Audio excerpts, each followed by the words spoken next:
do you honestly think that the window's closed for the 49ers? Do you think they can't win a Super Bowl? I'm going to say, as far as this year and next year go, this window is closed. It's a reset. It's not a rebuild. It's just a reset. There's no way in absolute hell that this team wins the Super Bowl this year unless they go perfect on every single draft pick that they have with this upcoming draft. That's not going to happen. It never happens. We know it's not going to happen. So I think as far as this year goes and next year, this team cannot win a Super Bowl. I mean, why next year, though? I get some of the concerns with this year, right? But even though you have a lot of holes on the team right now, Sage, you have a lot of holes on the team. I mean, we basically don't have a D-line. We don't have anybody next to Fred Warner. There's some holes in the secondary, but you still have Nick Bosa. You still have Fred Warner. You still have Trent Williams, Christian McCaffrey. They got studs all across the field. We have 11 picks in the draft. You're telling me that they can't hit on a couple, maybe get a couple guys in free agency? You have the easiest schedule in the NFL. So I think they're going to make the playoffs. So they have a shot at it, and I don't know. I'm a little bit more optimistic than everybody else. I don't think that it's as cut and dry where there's no way that you're going to win a Super Bowl this year. Like, I get it. Philly's tough. Detroit's tough. Who else? I'll take a shot at anybody else in the NFC if I'm the 49ers. That's just me. You got to take into consideration that teams are going to get better. The Commanders spending what the Niners are not spending, the Commanders are spending. I'm not going to say they're hitting on who? Javon Kinlaw? No, exactly. Javon Kinlaw? I'm not going to say they're hitting home runs with these picks, but they're showing a willingness to improve. They're going to be active at the deadline. Like teams like this, like the Commanders last year, there's going to be someone that comes out of nowhere. Maybe it's the Falcons, one of these teams that's young, hungry. Maybe it's the Bears. Maybe it's the Packers who take a leap forward. Who knows? I'll wait on the Bears. Who knows what JJ McCarthy's I've heard about this for 3 fucking years now with the Bears. I'll wait on that. The Rams are looking to improve. So there's teams. I mean, there's no one out there that I'm like, damn, like that team, like they got a lot better. But Philly's still Philly. We saw what Philly did in the Super Bowl. We saw what Philly did to the NFC. Like, that's the dog. That's who you have to target. It's not the quantity. It's the quality of the top, right? That's who you have to look at. Can you beat Philly? Are you sure you have a better quarterback? It's a debate.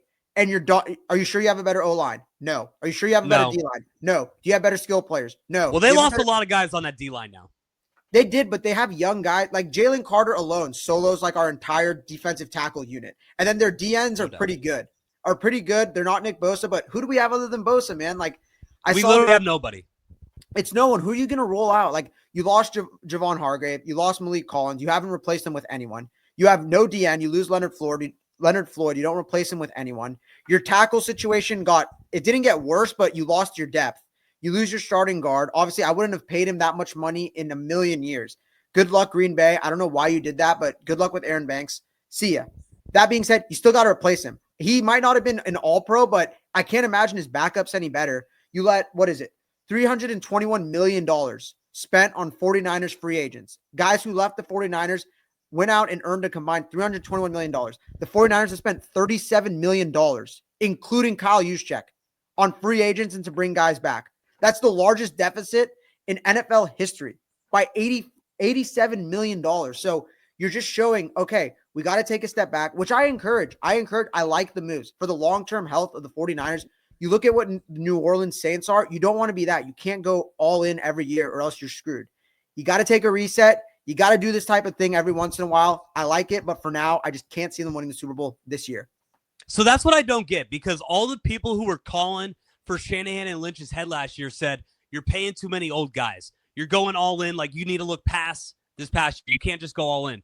Now they're doing that. They're trying to reset the books. They're not going all in. They're going to try to get younger, less injury prone, hit in the draft. And now everybody's calling for their heads. I'm not going to lie. I'm not excited with who they brought in.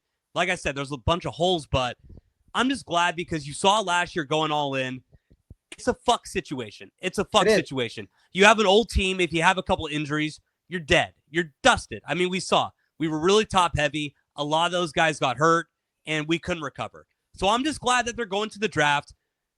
They had a great draft last year, but they've also had bad drafts. So I'm not going to say it's not a risk, but like we saw with the Rams, like we saw with the Bills, sometimes when you're in this situation and you got to eventually pay a guy like Brock Purdy $50 to $60 million, you're going to have to take some swings on some young guys in the draft and try to hope that those guys pan out. So that's what they're doing. There's definitely a risk. I'm not saying that it's a, fault-proof system, but it's the route that you have to take, because if you don't, you're going to be in cap hell the next 2 years, and you're not going to have a window past these next 2 years. So I'm just glad that they're thinking down the road and not just thinking about the here and now, personally.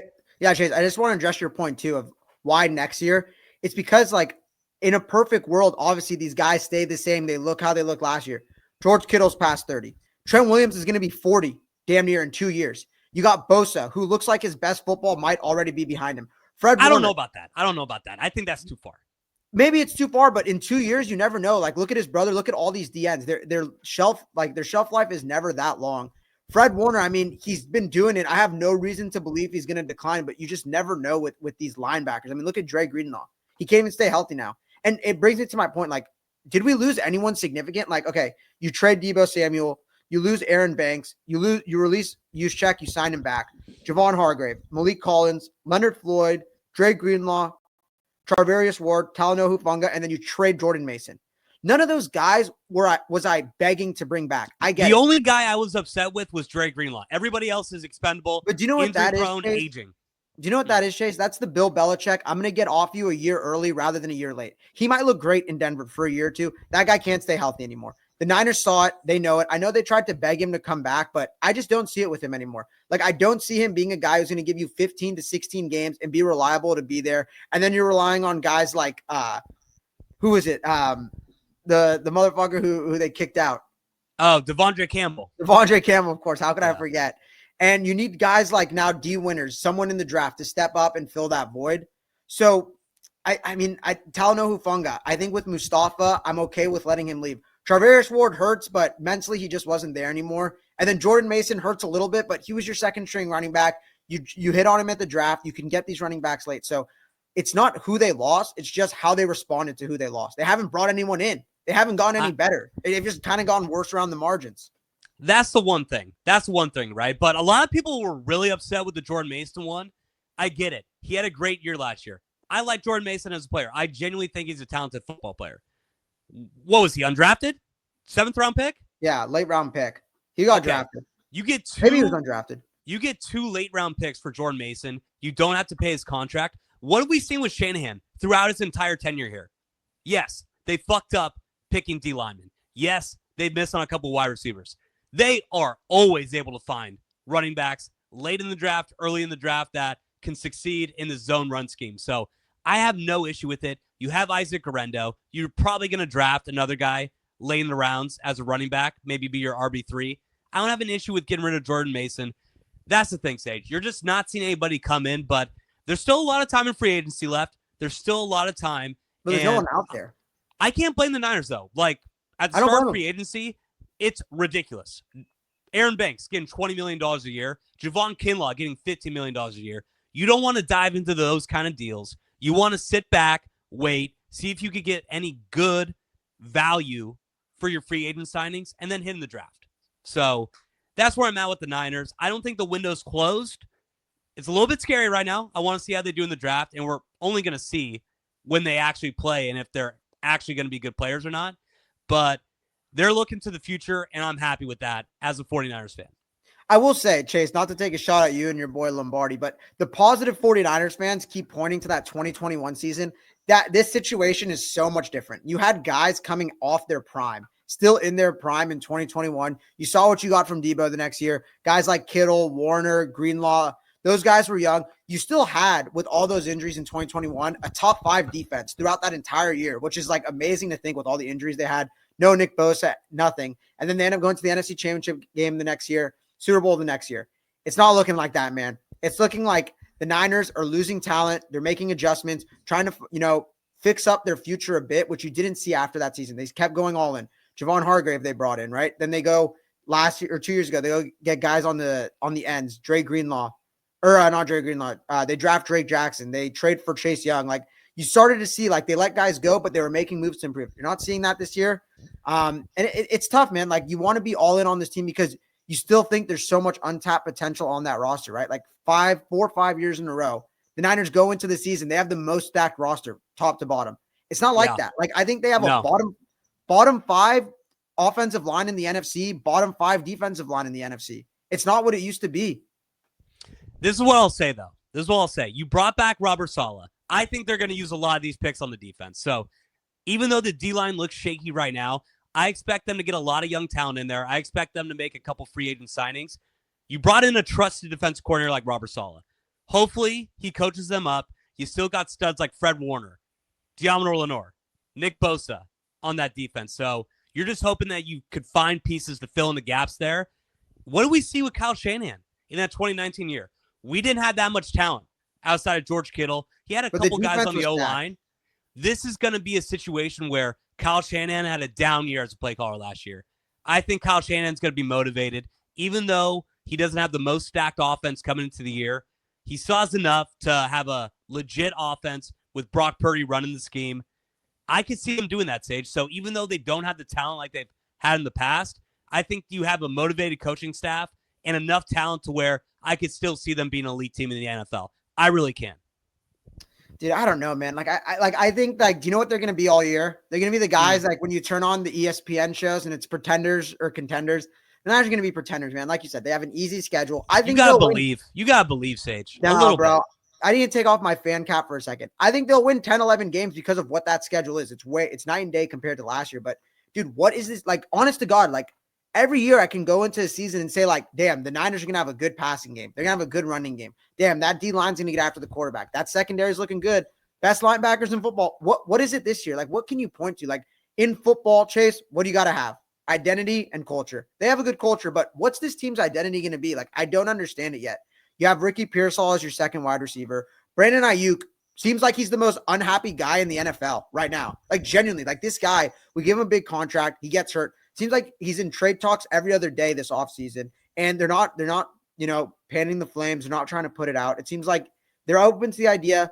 I don't like what I'm seeing from this offense, like, at all in this offseason. They haven't tried to improve the O-line. The skill players, I'm not going to say they got worse, but they didn't get better. You're banking on Christian McCaffrey to come back and be what he was 2 years ago. You lose his backup. So I don't know, man. Like, what is this team going to do well on offense? Like, how do you compete? How do you go score against Philly at Philly in an NFC championship game? And how are you going to stop their offense? So I look at things like this. Like, I think they'll cruise the regular season, but come time when it's, you got to beat the big dogs. Like, how are they going to attack these teams? What do they do well? I don't know. Kyle Shanahan always we finds don't know. a way to No run one the ball. knows. He always finds a way to run the ball with this team. So I think that no matter what happens with that O-line, you still have Christian McCaffrey. You had that zone run scheme from Shanahan. They're going to find a way to run the ball. You still have Brock Purdy. Like, Brock Purdy had a semi-down year last year. It was still, I think, a top half season for any quarterback in the NFL. I truly believe that. I believe in Brock Purdy. Yeah, Ricky Pearsall is your wide receiver too, but Ricky Pearsall looks like he could take a jump last year. You got Juwan Jennings. Yeah, I you got George Kittle. You got receiver, Brandon Aiyuk. There's more than enough, Sage. We have honestly been spoiled the past 2 years. We have, I think, the most clearly stacked team in 2023.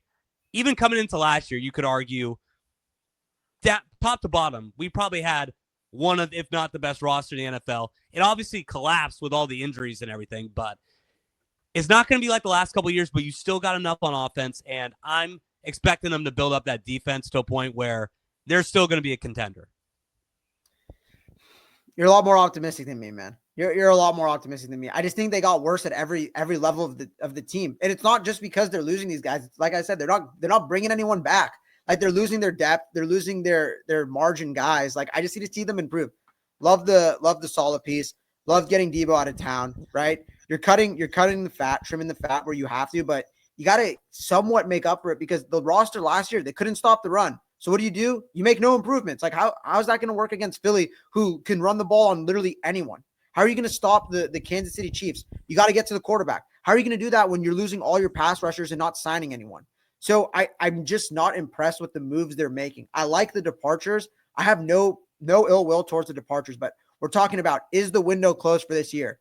How can it be open if you're not getting any better and you weren't anywhere near a Super Bowl roster or team last year? So I think it's closed for the foreseeable future until this team starts to make moves. That being said, you kick this draft's ass, you get some good picks, it might crack open a little bit. Who knows? That's what I'm saying, Sage. So really quickly here, you brought up, what's their identity coming into this year? How are they going to get better if they're getting rid of all these players, not bringing anybody in? Sage, they want a young, motivated team full of dogs. And 25 and under, baby. What we saw with those guys last year is that the motivation wasn't there. The energy wasn't there. They were kind of already getting near their second deals. They already had a bunch of success in the league. Deebo Samuel, even guys like Brandon Aiyuk who are still on the team, they got their money. They really just wanted to make sure that they took care of their own stuff. And I think the Niners realized that they needed to clear a bunch of guys out of house. They have 11 picks in the draft. They're going to try to bring young, hungry players in, reinstall some of that 49er, culture that we saw back in 2019, back in the early 2020s. So I think that they are trying to build an identity. It's just going to take time, and it's going to be young players who are going to have to develop a little bit.